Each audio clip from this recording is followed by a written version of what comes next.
So if you're taking one of the BCEN certification exams, and that would be your TCRN, your CPEN, your CFRN, your CTRN, or your CEN, the first thing that you'll want to do is to go to www.bcencertifications.org and register.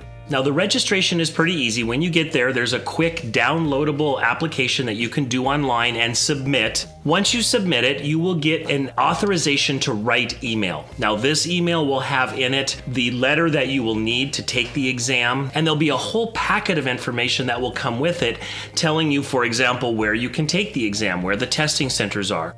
Now, with that being said, one little warning that I want to give you is that a lot of people keep putting off taking the exam because they don't feel ready.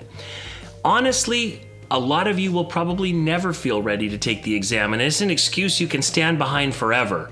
So take the leap, sign up for the exam, pay the money, and then study really hard so that you feel prepared.